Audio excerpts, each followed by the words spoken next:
Right now you're listening to audio recorded via the Shure SM7B with the non-phantom FET head, plugged into my Focusrite Scarlett Solo 3rd Gen with the gain knob at the 2 o'clock position.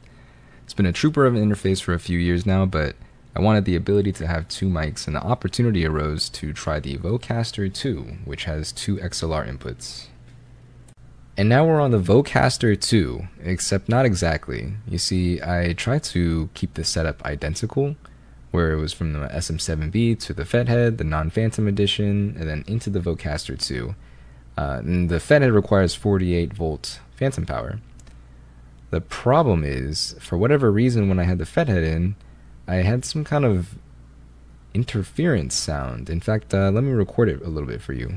What you'll notice is that there's this odd background static sound, and I'm not sure if it's the phantom power, if the 48 volts is just adding some unclean element to it. I'm really not sure what it is.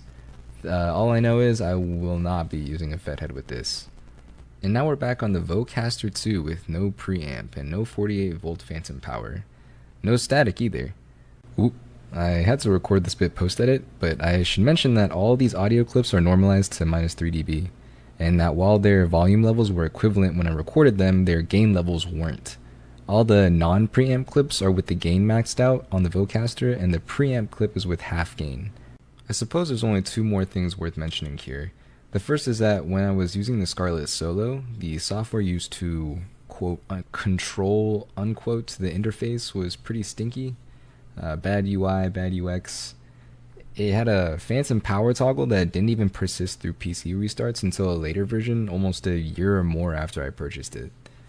However, the Vocaster 2, I guess and the Vocaster 1 by extension, has a bit of software called Vocaster Hub, which is the exact opposite. The UI is clean and it's easily navigable, although that may be a bit generous considering there's only one page, which is a mixer. The second noteworthy bit is relative to Vocaster Hub actually, and its voice enhancements. By default, there's no enhancement on, but there are 4 presets that you can turn on at any time either via the interface or the hub. This is the clean preset. Once upon a time there was a lovely princess, but she had an enchantment upon her of a fearful sort which could only be broken by love's first kiss. This is the warm preset. She was locked away in a castle guarded by a terrible fire-breathing dragon. Many brave knights had attempted to free her from this dreadful prison, but none prevailed. This is the bright preset. She waited in the dragon's keep in the highest room of the tallest tower, for her true love and true love's first kiss. This is the radio preset. The voice laughs. A big green hand rips out a page of the book and shuts it closed. Okay, that's it. I have no idea how to wrap these things up. See ya. Okay, I love this product. I just wanted to share with you. There is 2 guest and host output for podcasting. This is output.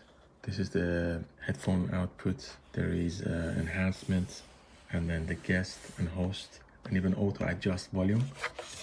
And then the interesting part is this part. You can see there's a power, there's a USB-C to the computer, there's a camera output, lock mechanism, there is a Bluetooth, there is a TSR cable output left and right, XLR cable output, and that's it.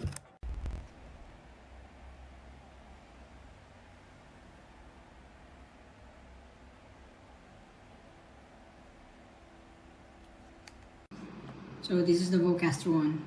I use it with a V7 here. If you're on the lookout for audio interface or in a studio and recording equipment in general, then this may be a fitting choice.